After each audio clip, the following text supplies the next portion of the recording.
Broadcasting from Silicon Valley, California, this is Conversations with Jennylyn.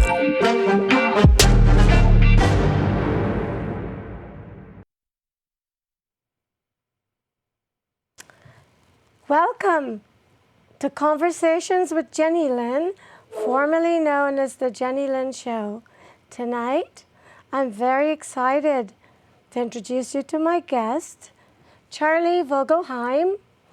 He is the host of the Flying Car Show on KGO Radio in San Francisco. Charlie, thank you so much for taking the time and coming all the way here. It's my pleasure to have a conversation with Jennylyn. Well, it's going to be quite the conversation because you are such a fascinating person and you've done so much that I'm going to try to keep the interview focused on the flying cars tonight. I'll bring it back to that. Yes, sometime in the future we can talk about some of the other fascinating things that you have done. But I just want to share with my guests a little bit about you.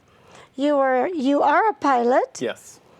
And you've done many other things, but now you host a show called The Flying Cars in San Francisco. Yes, and you know, the main thing I did, I spent a career in the automotive industry. I was the editor at Kelley Blue Book and got to know the Silicon Valley scene through the development of the internet. And then I did some work with J.D. Power and then a couple of the auto enthusiast magazines, both Car and Driver and Road and Track and Motor Trend. And so now it kind of comes all the way around as we are witnessing this reinvention of the wheel, as we call it here in Silicon Valley, or a transformation of transportation. And the flying car is going to be a part of that, and I'm very excited about it. So tell me, is there a flying car currently? Is there a car that flies? Because I thought I heard you say this on the radio. Well, yes. So there's a couple ways to look at this. So, you know, we all witness a car, and from many years ago, you know, everyone says, oh, the flying car, you mean like the Jetsons? And it's like, no, that's a spaceship. It's not a car. So people think about a car, something that drives on the road that maybe the wings can come out and they can take it off into the sky. And there are a couple versions of that, or a gyrocopter, where that happens. But going forward, when we talk about the flying car, it's going to be a little bit different than that. It's going to be kind of it'll have the body of a car, but it'll look a little bit more like an oversized drone or, you know, a helicopter type of thing. And the reason for that is we can't really be driving down the road and all of a sudden pull our wings out. Imagine if you're on the 101 or something like that. And so it'll be more something that takes off vertical. VTOL is the term, vertical takeoff and landing. And like a helicopter that we're certainly used to. But unlike a helicopter, it'll have more than one blade, more than one engine, and probably electric, because that'll make it quite a bit quieter and something that we could use in and around businesses or homes without disturbing people. So the one thing when I heard you on the radio that crossed my mind, and the reason I wanted you on my show, was to ask you, we're having problems controlling cars on the road, where you have a physical lane that they drive in. You still have people crossing lanes and colliding and killing each other. If and when these cars become a way of life, how are they planning to control them in the air? That's a great question. So a couple things about that. So cars don't have a lot of space between them. Certainly, you know, there's way more space between airlines, but that's a different thing. But cars, not only do you not have a lot of space between them, I mean, we're just talking about feet or inches, but you also have, certainly in cities, you have different size and speed that they're mixing with, and that would be cyclists and pedestrians. And so these different size of vehicles, whether it's a bike and a car or a truck and a car, are all mixed together, and makes it very complicated. And as we're studying and developing an autonomous car, a car that perhaps can move around without a driver, and again, we're well along in that, and we can talk about that later, but if you go up to the sky, you've got a little bit more room. Now, you can move around a little bit, not bump into something, and you're not going to have a pedestrian or a cyclist in the sky. So everything up there should be moving in the same direction. Now, we certainly don't want to mix and match with airliners. So again, let's make sure that we're saying that airliners, we have this great aviation system here in the United States, controlled by the FAA and the air traffic controllers, and they have corridors that they fly in, and there's they're way up there. So we're talking about much lower and away from the major airports, so we don't want to mix and match them at all. But away from that, there's a possibility to move around without bumping into something. Now, I don't want to make it sound that simple, because we know if something happens to the car, it can just roll off to the side of the road. Right. But if something happens from the air, It's going to yes. fall down. Yeah. That was, I think, a technical term for yes. Yeah. There's obviously concerns of safety. Before this happens, there's concerns with, they have what they call a ballistic parachute. If there's a problem that can put a parachute on the vehicle to bring it down in a safe manner. If you're over water, maybe there's pontoons on it. So again, you're landing in the water or on the water instead of in the water. So there's a lot of considerations there. I don't mean to make light of it, but you're not necessarily going to be bumping into things around you. One of the things I wanted to tell you, Jennylyn, was, you mentioned it, that there are thousands of people that die, unfortunately, here in the United States every year. Right. And this is one of the reasons that companies like Google, through Waymo, is developing these autonomous vehicles. So many more people are injured and damage being done. There's other factors in terms of the pollution that these vehicles, and then we certainly witness here in the Bay Area the congestion. Right. The roads are filled. We're trying to get somewhere, and it's very difficult to do. And then it's not everyone can drive. And again, you might have a disability, particularly blindness, or as some people are getting older, they're losing the ability to drive, or they're losing. So mobility through a car has to be considered. How do we allow these people to retain their mobility and or create mobility for somebody that has a disability? Right. There's an acronym that's out and around that we use called ACEs, and you can think of an ace from a deck of cards. And the four letters stand for autonomous, connected, this is the cars or vehicles being connected, electrification, because that's going to help with the pollution, and shared, and that's Ubers or Lyfts and things like that. So that would help with the congestion a little bit, taking cars off the road. But if we're just thinking about autonomous, which would be great for safety, Yes. and important developments, and I was at a meeting all day today talking about that and the things that are happening, that's not going to really help that much with congestion. So that maybe you don't have a driver in the car and it won't bite into something, but it's still on the road and it's still moving around. It'll help a certain degree because it can travel next to somebody closer and not bump into them. So, as cities became congested, they moved upwards. You move to the sky. You move into a skyscraper, so to speak. And it's the same thing with transportation. The idea is, as we get congested, maybe we need to go upwards. Maybe there's so much room up there. It's so difficult to wrap my head around that whole concept. And when they talked about self-driving cars, I think people are still sort of maybe not fearful, but hesitant. And I've heard the reactions of people on the radio and different places when asked about the self-driving cars, and they don't want to go into them as yet. They don't feel safe being in one of them. Right. How do you feel that the self-driving cars, the electric cars, and now the flying cars, how do you feel this is all going to somehow fit? Because even if it goes up, it has to come down and park somewhere, right? It has to come down, yes. So, this is a worldwide transition. So it's something that we can witness. We see some great development here in Silicon Valley. We've got some great minds and companies and startups working on all different aspects of this, whether you're talking about, as I mentioned, ACEs, the four companies that best exemplify that are based right here in Silicon Valley. For autonomous, it's the development happening at Waymo, which is over at Google. For connected, it's that Apple phone that came out so many years ago, over 10 years, and that's what made us all connected. Now, of course, has grown beyond that, but that's a great example of that. Electrification, is Tesla, just down at the south end of the Bay and over in Fremont. And then for shared, of course, Uber. So these are all Bay Area companies that exemplify this changing world of transportation that is happening worldwide. Now, I mentioned we have a very competent and safe transportation in the air right now. FAA is, looking out for the interests in for all of us. Nobody, if there's an airplane that crashes, it's a terrible tragedy, and nobody wants to have that happen. So there's safety on that end. But on the car side, as I mentioned, there's 40,000, nearly 40,000 people a year in the United States that die. So we've got to kind of come together a little bit. I don't want to say anybody should ever die, but if we can lower that, if we can bring that down to 35 or 30 or 25 or 20, oh my gosh, how great is that? I mean, I would hate to say ever that 10,000 people dying is a good thing, but I would look to say 30,000 people didn't die. Now, we will see autonomous vehicles move around, and they're already starting to do that. Yeah, I've seen some. Right. Well, you see all the practice ones in the area. Do you know there's over 60 companies in California that are licensed to drive autonomously? That's with a safety driver, so they're developing the system, but the car is doing the driving. The vehicle is doing the driving with the driver, and we're seeing it in the cars. We're even seeing it in some of the full-size trucks. Now, this is, again, to take care of a safety issue, but we see some of the development along those lines with electrification and we think, wow, with some of those developments, maybe we can get into the sky. This has been a dream.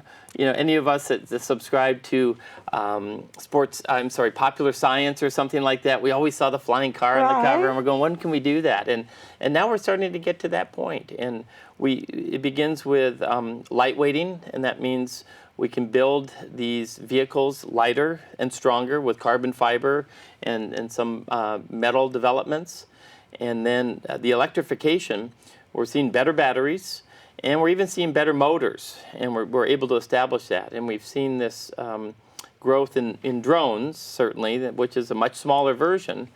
But I have to tell you, Jennylyn, I was at an event Intel produced, and again, another local company, where they showed their drone technology over the Bellagio fountains in Las Vegas during the Consumer Electronics Show. And hundreds of drones in the sky changing and making shapes. They had a demonstration at the Olympics, the Winter Olympics. And I'm watching this as a pilot, and I'm going, oh my gosh, that's a lot of aircraft to have in a small area. Yeah. And nothing's bumping into anything because they all have sensors. And this is the further development that we have with this autonomous car development. The sensors now are on this smaller vehicle, and it's something you could hold in your hand, and it's collecting enough information to not bump into the drone next to it. And it's going to where it's supposed to make these shapes, and as the music's changing and everything. And I'm watching that. I'm going, this is a point in my life. I'm going, I mean, that's really cool. And whether that's going to take the place of fireworks shows or things like that. But it was this great aerial demonstration and demonstration of technology that, my gosh, maybe we can go up there and we can be safe and we can not run into something. And maybe it's not moving very quickly, but whether it's another aircraft, but wires or trees or any obstacle that might endanger the aircraft. So, how many years were you a pilot? So and are you still a pilot? I am still a pilot, and I still try and get up into an airplane occasionally. I pursued it as a career early in my life, and had a great opportunity. I got my seaplane rating in Sausalito. Anyone that goes north across the Golden Gate Bridge sees there's some seaplanes there. And that enabled me to spend a couple years up in Alaska, actually flying on float planes in the bush, and it was a great adventure. And now, so maybe I have a little bit more adventuresome spirit that anything that goes up in the air, I'm willing to go for a ride in it. But I think when you're young and you're just starting out, you'll try a lot of things. I'm still anxious. I'm anxious to go up in a flying car as it's developed, but we'll probably see a lot more of it. We're starting to see that happening. There are some vehicles that are being tested now, but more so in other countries, in other parts of the world. And you think about some cities like Hong Kong that are very congested, but full of tall buildings, where a vehicle could almost treat those building tops like lily pads and go around town to land, you mean? To land from one to the next to the next. And it's not going very far, but it's not congesting the area beneath, and people are going from one to the next. And again, it should be done in a way, if we get enough of them going and we develop and build the engines, the sensors, and everything around that. This isn't just for the wealthy. This is an affordable form of transportation. Certainly it would be more expensive than certain forms, but when you combine that with the time and the time savings, then all of a sudden it becomes worthwhile. So wait, at the beginning of this interview, you mentioned that you worked with Kelley Blue Book. Yes. What specifically did you do there? So I was engaged in evaluating vehicles and what they would be worth when they were used. So I, would study both the used vehicle market, the vehicles that were being sold at that time, but then also studied new cars as they came out to project what their vehicle value might be over time. So, and that would, take into consideration the current market and the individual vehicles. So for leasing. So you have a real solid background with cars. Yes. And a similar background with airplanes. Yes. How do you marry these two, and what part are you planning to play in the development of the flying car? So I have to tell you, as my career unfolded and certainly showed great interest, Kelley Blue Book was one of the first companies to get engaged in the internet when that rolled out many years ago, back in 95. And again, it was information back then, but certainly seeing some of the technologies roll out, I've always been interested in that. Whether it was an airplane or a car, or even a bicycle, where technology makes advances and we benefit by that. So going forward, being in the area and witnessing that's happening in Silicon Valley, very excited about the possibility and seeing that the flying car will be part of our lives in the next... It's a certainty. Yes. Yes, and I will tell you, I think there are some markets where we'll see flying cars before we see autonomous cars. Wow, really? I do, because I think the complexity of it, and what's interesting about the development of the autonomous cars, we're seeing how complicated just the sheer act of driving really is. And as you're going down the road, the driver, you're seeing things and you're paying attention, and yes, you might be distracted, or you're looking other ways, or you're changing your radio station to my show. To your show. Yeah. But you're seeing the car ahead of you slow down, or that there's a bike off to the side, and you know what that might mean, and you're hopefully paying attention to all of that. What we're learning as we're rolling these cars out, that they can handle certain tasks very well, and they can go from here to there and things. But every now and then something comes up which makes it more complicated, and so this whole interaction between the car and the truck and the bike and the pedestrian and the different speeds and the different sizes, and that's again endangering some people, and that's why we want to develop this as quickly as possible. In the sky, we don't have that. We do have, we want to have reliability. We want to have redundant systems. We want to have, backup motors, backup power sources if there's an emergency, because the consequences are so much greater. But if you think about anybody watching your show that grew up in this area or has been around for a long time, we used to have a company called SFO Helicopters. And this ran a series of helicopters. There was 3, and then at one point 4, that flew between Sausalito. There was a landing spot next to the ferry building over in Berkeley and Emeryville, Oakland Airport, and SFO. And you could get on a plane. You could get on a helicopter with your luggage, check it in, and for under $5, you could go to San Francisco Airport and have your luggage checked through. I did not know that. Yeah, so this is something, and again, we have a unique geography here in that you can fly over the water. You're not flying over people's homes and things like that. One of the aspects of the flying car, just to make sure everyone knows that things are being considered. Noise, certainly. Helicopters make a lot more noise than an electric motored drone, etc. But if you've been around a drone, maybe you like it, maybe you don't. It's kind of an irritating noise, like an insect or something like that. Yeah. So that would be a consideration. Or if you get up in the morning and you're looking at a nice view, is a vehicle flying by? Is that going to, are you going to think that's exciting, or are you going to think that's in your way? But when you consider the architecture in certain parts of the country, right? How is this car going to move? Because some buildings are this high, some buildings are very high. How is that? Are those going to render those areas flying car unsafe? Or, how is that going to work? Well, let's take the city of San Francisco. Right. And that's just a great city to use for any example. So it's only 7 miles by 7 miles. And to the west, you have the avenues and relatively few obstructions. But you have the hills.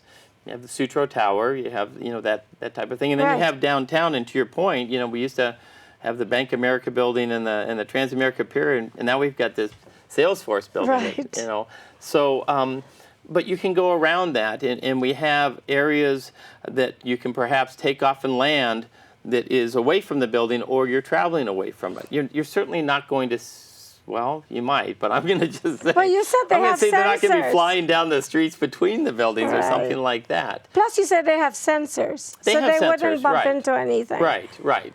That would certainly be very important. Right. But again, you also want to make sure you're considering if there is anything that goes wrong with the vehicle, that you want to be concerned about the safety of anyone in the area. Right. So. But one other thing, I must ask you. Yeah.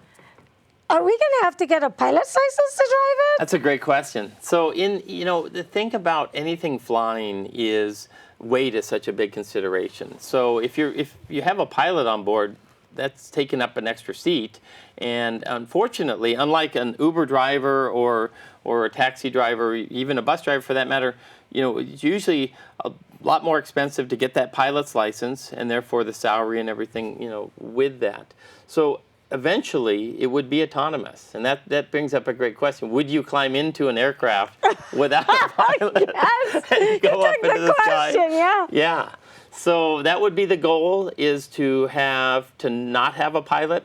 And you know what? There's the skills around pilots are best utilized to fly hundreds of people in an airline, in a larger airplane, not just 3 or 4 at a time. But they're right now the FAA is working with the General Aviation Manufacturers Association, and they're working towards creating controls that are a little bit easier to use, that are less complicated for pilots.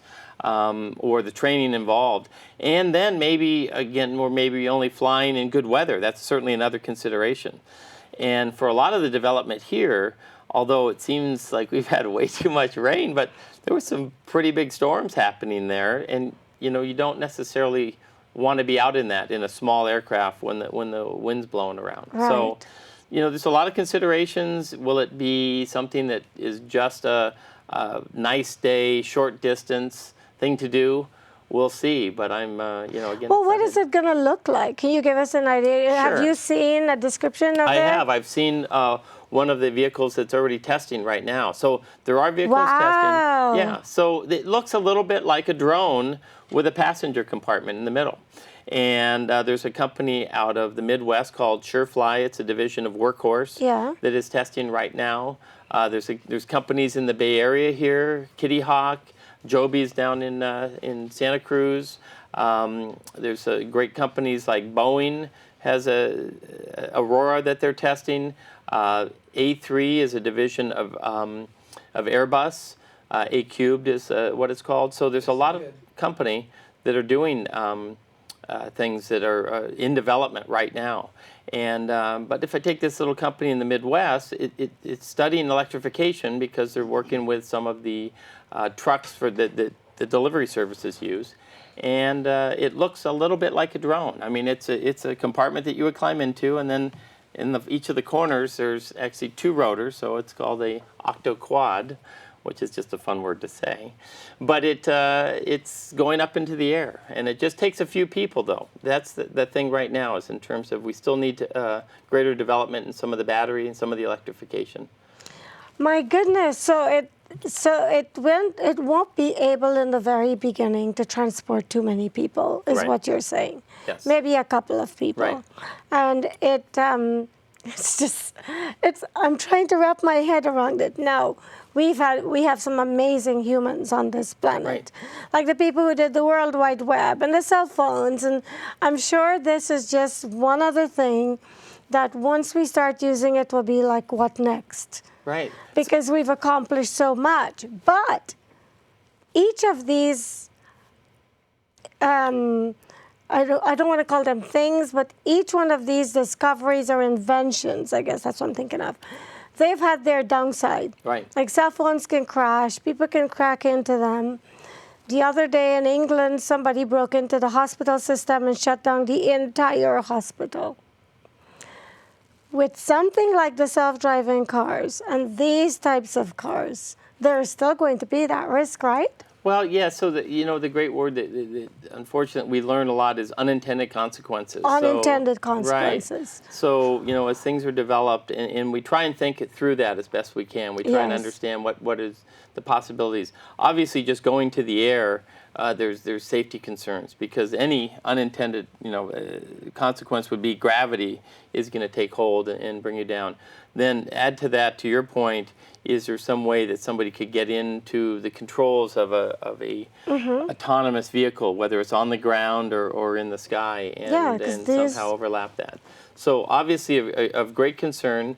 There's many people working on the solution, and it's certainly worthwhile. So I think that before we get to that point, we're going to see, again, piloted versions of these, so that we can test in it. And the way you can think of it is more as a futuristic helicopter than a flying car. So Can you believe we're out of time? No. Yes. It's not fair. I know. That's why we have to do another segment. But before we wrap up, what would you like to leave with my viewers? Because we're down to 2 minutes. So there's so much going on, again, and Silicon Valley is contributing to this transformation of transportation, whether it's flying cars or mass transit, mobility, this scooters and bikes and things going on. The world as we know it, just going out and buying, owning a car and driving it, isn't going to go away soon, but it's going to change. And so I'm embracing that change, and I think it's all going to be good if we. Well, you're an enthusiast because you love airplanes, you love cars, so I could imagine your excitement around all of this. But the good thing is airplanes fly so high that the likelihood of cars and airplanes colliding are probably very slim. Well, that would certainly be something. They're not going to just. Let me just say, they're not going to be a flying car lot you're just going to take to the sky. That's not happening. So. That's great. Yeah. I am so grateful that you took the time. Thank you for watching Conversations with Jennylyn. I hope you are as excited as I am about what's to come in the future. Every day that we live, there's new and exciting stuff going on, and I'm very grateful to Charlie that he came and shared a possibility of us getting in a flying car.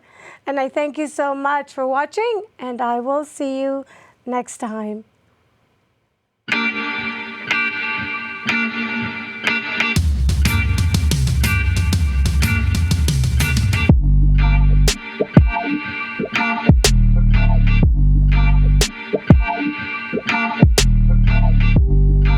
Broadcasting from Silicon Valley, California, this is Conversations with Jennylyn.